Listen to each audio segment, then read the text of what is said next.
Kevin Lings, it's so good to have you in our BizNews studio. Thanks for the invite. Yeah, I love your raft of economic data that you put out every Sunday. When did that all start? Well, I suppose we have a Monday morning meeting that kind of goes through all of the stuff that's been happening, try and summarize all the key things that feed into the investment world. And so I was preparing a lot of data for that. And so we thought, well, let's put it together as a sort of output on a Sunday evening, which sounds bizarre, but you're kind of doing the work anyway. So. But you pick the right graphs. I mean, it must be quite a story when, as an economist, you got all this data. There's a huge amount of data and more data. Obviously, a lot more coming out of China nowadays, and more accessible. Certainly a huge amount out of the US. It's actually, I was saying earlier on, it's easier to be an economist in the United States than in South Africa because of the availability of data. South Africa is still the data isn't ideal. There's a lot of gaps, particularly on our labor market. Some of the what we call real economic data. In the US, if their labor market, they're getting weekly data. You can really assess the labor market on a constant basis. We just can't do that. So we're covering, I would say, the major economies, the G3 countries. We're covering the BRICS, South Africa. But I spend more than 50% of my time looking at countries outside of South Africa. I'm going to come back to the South African data situation because I had a very interesting chat with Gigi Alcock, who's got strong views on what's happening in the real economy versus the data we're being fed. But the big news this week was the increase in interest rates here in South Africa of 0.75%, 0.75% in most people's language. Interesting to see that America's going to do the same, apparently, and that the Europeans are up by 0.5%. Now, for the uninitiated, the non-economists, why are interest rates having to rise? So everywhere in the world, we've got an inflation problem. There are very few countries that don't. There are some, if you look at China's inflation rate in the sort of 2% level, well under control, no inflationary pressure within China, different dynamic going on there. And obviously their economy's lost momentum more recently. But if you look in Europe, you look in most of the rest of Asia, you look in the US, inflation exceptionally high. The world average is just over 10%. The US is sitting at double digits. That hasn't been there for a long time. Ages, absolute ages, right? And there was all this success in bringing inflation down. Most countries introduced an inflation target. If you say the average target, probably around about the 3% level, most countries achieving that a target. So this increase in inflation has been sudden and it's been very sort of dramatic in terms of the rate of increase. But we understand high inflation in South Africa. We've lived with it for a long time, not recently, but they haven't for 40 years. That's right. And you can see it, where you see it is in their confidence data. Their confidence data has plummeted. If you look at European consumer confidence, plummeted again this week. Lowest level I've ever seen that data, all to do with inflation. And if you look at the US consumer confidence, particularly what's called the University of Michigan Confidence Index, lowest ever. And when you drill down into that loss of confidence, it's not to do with jobs, it's not to do with growth, it's got to do with inflation. People, they're very sensitive to inflation. We're not actually as sensitive. We obviously get concerned about it, but I think in our heads we assume that we can find a way around it, or we assume that it's something that's just in the newspaper, it's not that real. But if you go to Europe, and you go to the United States, it's very real. A number of years ago, I did a presentation in Germany. And before the presentation started, the organizer said to me, how are you going to start this presentation? What's your opening discussion? I said, well, I'm going to be talking about economic growth. And the guy said, no. You must start with the inflation. It's the most important dynamic. Start with the inflation, and then if you've got time, you can deal with the other issues. That's how sensitive these guys are.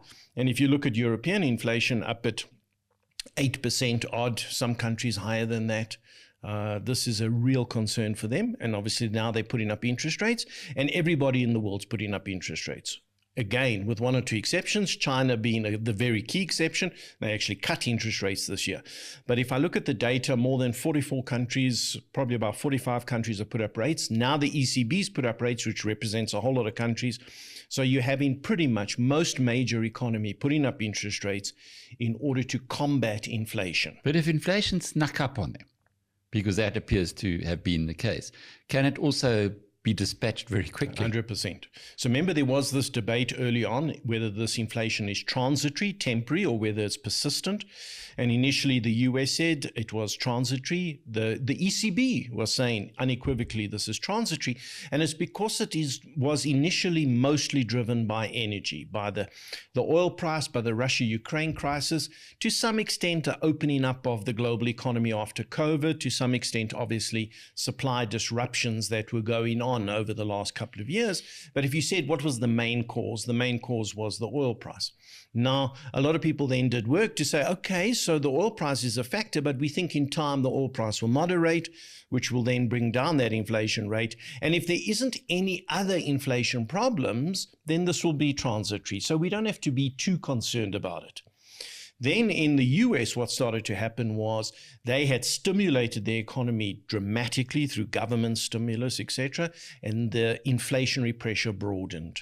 And now it became pretty much every category of goods. It became wages. It's broad-based inflation, and therefore the Fed had to change their view and say, this isn't going to be transitory. This is persistent. We've got to react. We're behind the curve. We've got to catch up, and we've got to what we call front-load interest rate hikes, accelerate the interest rate hikes to get them up there. Now, other countries outside of the US, if you look at the inflation there, it is still dominantly fuel and food. And there's definitely an element of that still being transitory, right? So then there's a legitimate debate to say, well, should you be aggressive on those interest rate hikes? Because how are you going to control inflation? If you push up interest rates here, how do you bring down the petrol price? You don't. How do you bring down electricity price? You don't. There's supply side issues. So that's an issue that all the central banks grapple with.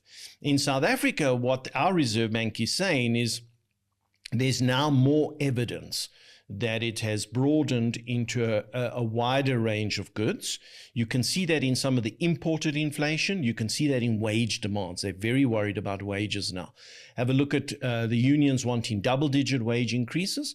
And the Reserve Bank is saying, if those types of wage increases are allowed to go through, then we're going to have broad-based inflation. And therefore, we've got to do something about it. And it's best we do something about it as quickly as possible. And so now they're taking the inflation threat more seriously. They've accelerated it. They're front-loading it. And it comes across as a shock because the Reserve Bank is now, that's the biggest increase in 20 years. And people think, ooh, where did that come from? But this has been building up around the world. And in South Africa, it's clear that it's a bigger problem right now. How long are we going to have to live with this escalating cycle of interest rates? So our view is that what the central banks appear to be wanting to do is front load, in other words, get the rates going up quickly initially, then get to a point where you're at what's called a neutral interest rate. Now, a neutral interest rate is where the central bank feels that interest rates are neither hurting or assisting the economy. And each central bank will decide what they regard as neutral. So move rates up quite a bit. And in South Africa's case, you would probably need to take rates up another maybe 50 basis points from here.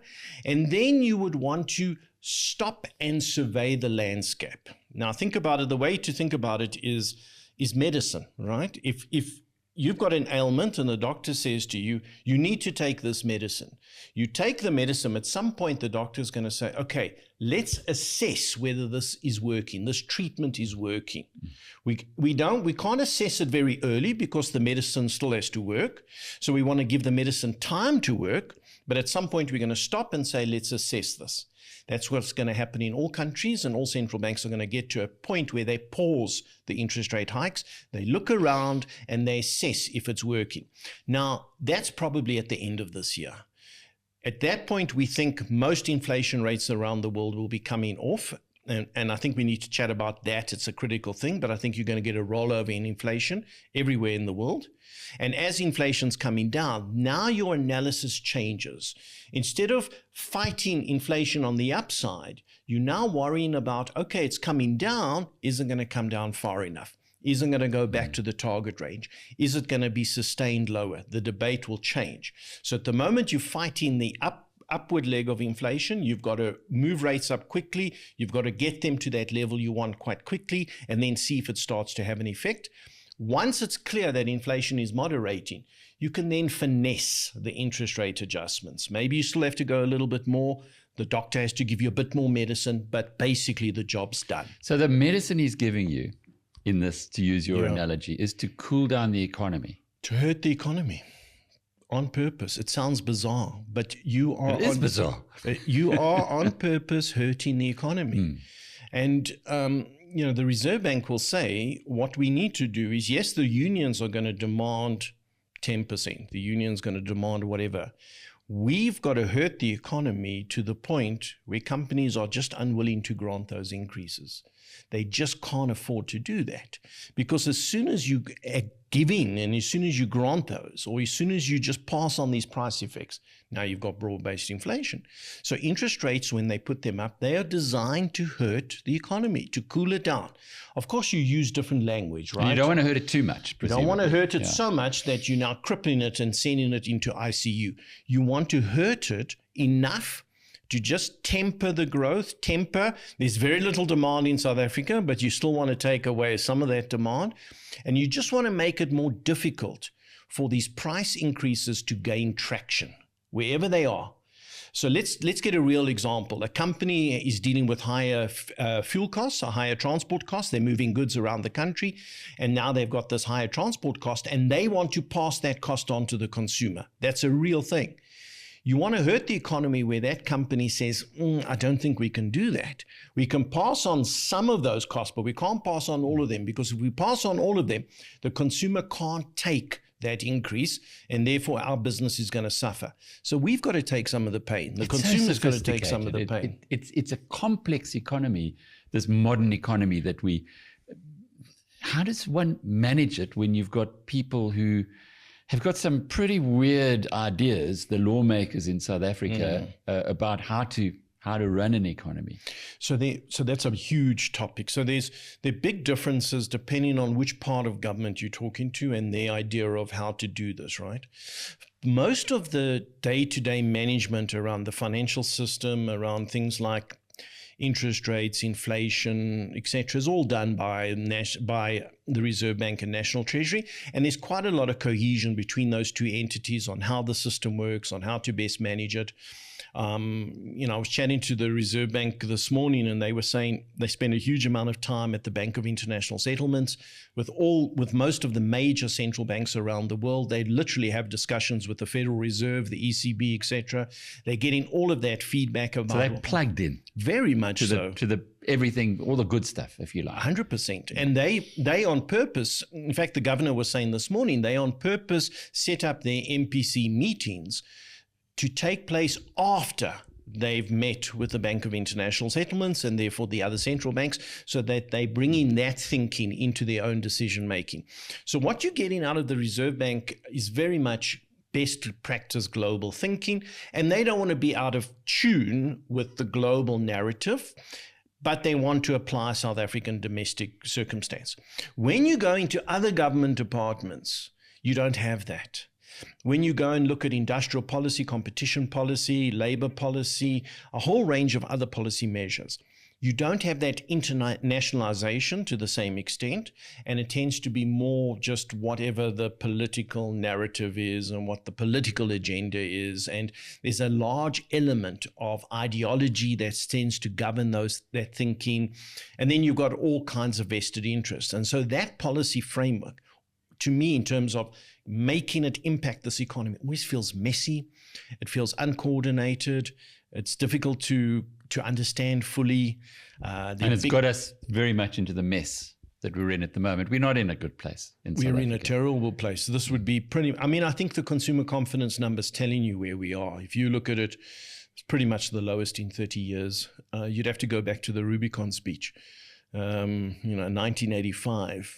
That is the level of confidence we've got now. Kevin, how relevant is this? And now, just to come back to what G.G. Alcock was saying, he says in the Kasi, as he calls it, the township economy, he says things are going well. Yes. Things are going very strong. Yes. But that's not being recorded. Many of those businesses are informal, and that a bigger and bigger chunk of South Africa's economy is informal. So although the official data is pretty bleak, isn't there a bright side to South Africa that we see when you get in your car in the morning at 6 o'clock and the roads here in Johannesburg are full? Yeah. People are on it. They're doing stuff. I know it's you look at so much data. How can you take that data into account if the only way to get it really is to go and see it? Yeah, so it's a gap in South Africa. So over time, the Stats SA and Reserve Bank have tried to incorporate more and more of that. They've tried to apply various measures, and you would say that they capture a certain extent of that activity, but clearly they don't capture all of it. And there's an unmeasured part of this economy. Now, we don't know in truth how much of that there is. It may be that the informal sector is 15% of this economy. Maybe it's bigger than that. And so there's an element that escapes. What we do know, a couple of things about it, is that it's probably more vibrant than what the conventional data would suggest. And that's because, as you say, people have to survive. People are hustling out there. It's not the most efficient part of the economic system. There are many aspects that could be substantially improved, but people are surviving and people are trying things, and we need to find a way in this country to bring that in more closer to the formal sector. You don't have to formalize it, but you've got to maybe get it a little bit more effective, maybe just encourage it, maybe coordinate with other industries. Now, we are capturing some of that because there's a link between that and the formal sector. So let's say that you're selling something on the street corner, you're selling some sweets on the street corner, informal trader. Where did you get the sweets from? You probably got the sweets from a wholesaler, and that wholesaler would be formal sector, and we calculate in that wholesale. It's recorded and the VAT is paid, so you are contributing. So you are calculating, you are capturing some of that. Obviously, there are other areas that you can look at, things like car registrations, you can look at taxes, you can look at business registration. There's a myriad of data that you can use to get a sense of a broader sense than just the formal data from Stats SA. But even then, you're right, there's an element that we're not fully capturing that is probably better than what we do at the moment. The question is, how significant a difference does it make? So I would just then refer to the social payments. The social payments are phenomenal in this country, and that is telling you that the situation is fundamentally bleak.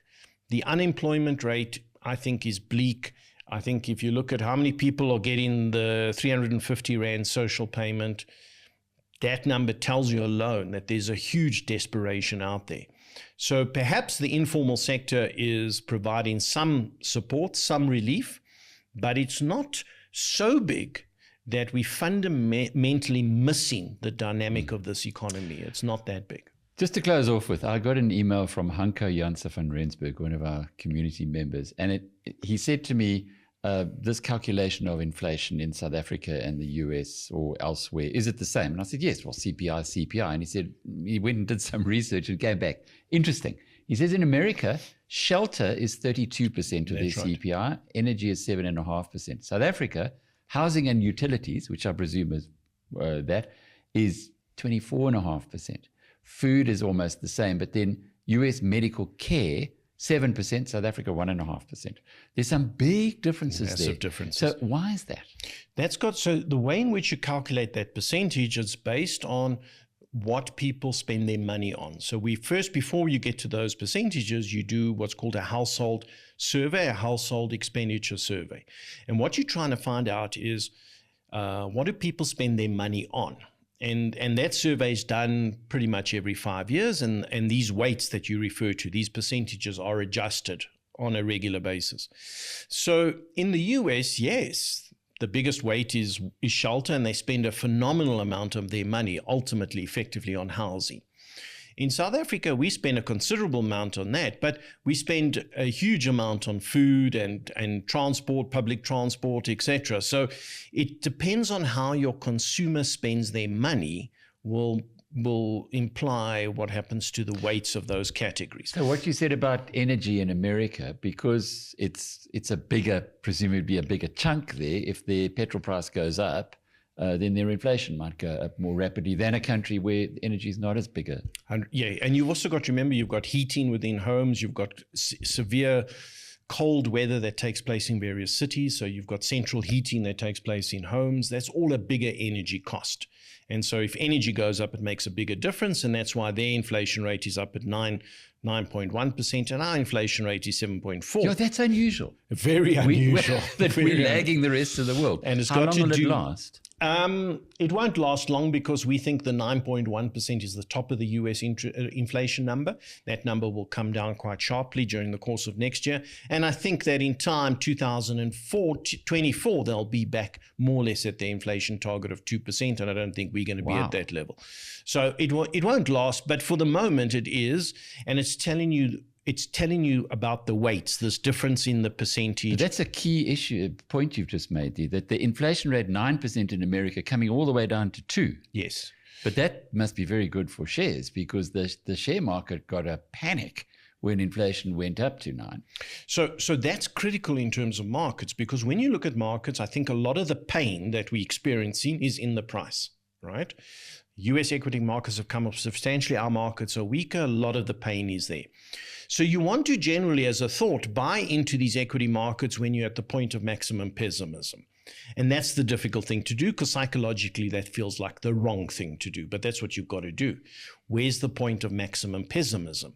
And you would say you're getting close to that point in the US because you're at the top of the inflation number. You got another 75 basis points rate hike that's coming through.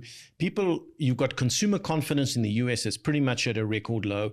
You're starting to get to that point of, ooh, this is hurting. Now, there are one or two indicators that haven't quite rolled over, including the labor market. So maybe you're not quite there, but you're very close there.